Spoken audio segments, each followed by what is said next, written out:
Liepājas enerģijā visu gadu tiek aktīvi strādāts pie tā, lai mūsu mājās būtu silts. Liepājas enerģijā gads tiek sadalīts divās daļās. Pirmā daļa – siltumapgādes nodrošināšana jeb apkures sezona, kad siltumtīkli ir jāuztur drošā stāvoklī tā, lai nepārtraukti varētu nodrošināt siltumenerģijas piegādi klientiem.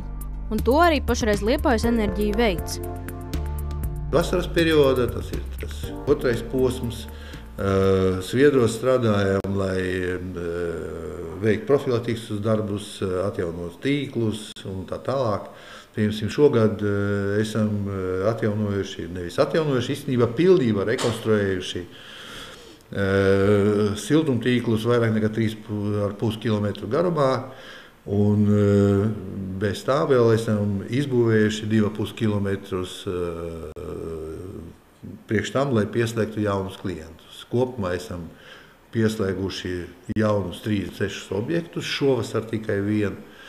Un tas ir ievērojams skaits. Arī nākamajā gadā ir plānots atjaunot siltumtrašu posmus. Pašreiz pilsētā vairs ir tikai 10 km, jeb 10% no visiem siltumtīkliem, kas nav nomainīti. 2017. gadā plānots atjaunot kopā ap 3 km garus siltumtrašu posmus. Bez tām, protams, šobrīd ir ieplānoti arī jauno klientu pieslēgumi. Šobrīd tas saraksts apmēram 20 klienti, bet esmu pārliecināts, ka tas saraksts būs droši vien stipri garāks, jo parasti klientu rosība sākas kaut kur pavasarī.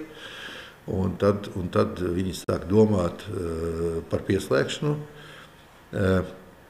Gribu atgādināt, ka mūsu iespējas, protams, ir ierobežotas. Mēs nevaram izdarīt visu, ko. Un jo ātrāk klienti par to padomās, jo lielāka varbūtība, ka viņi tik tiešām būs vasaras laika pieslēgti.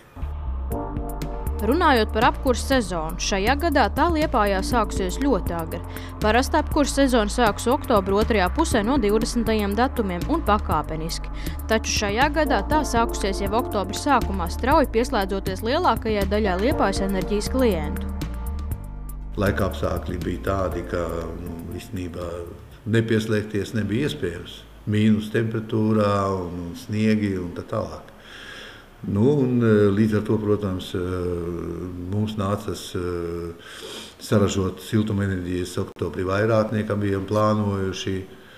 Kaut vai kopumā, teiksim, ja mēs skaitām no gada sākumā, tad tas bija aptuveni tas pats, ko mēs budžetā esam plānojuši, jo pagājusi ziemā bija diezgan siltā un janvārī, februārī un martā saražotais apjoms nebija nekāds liels, pat mazāks nekā bija domāts.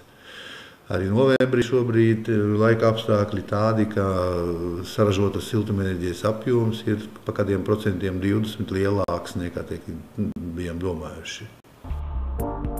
Liepājas enerģija grib pateikt paldies to partneriem un klientiem par ilgadējo sadarbību un darba rezultātiem, kas apmierina abas puses.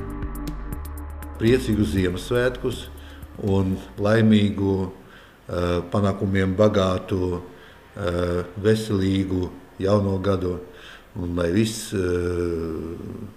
notiktu tā, kā ir iecerēts un tā, kā ir domāts.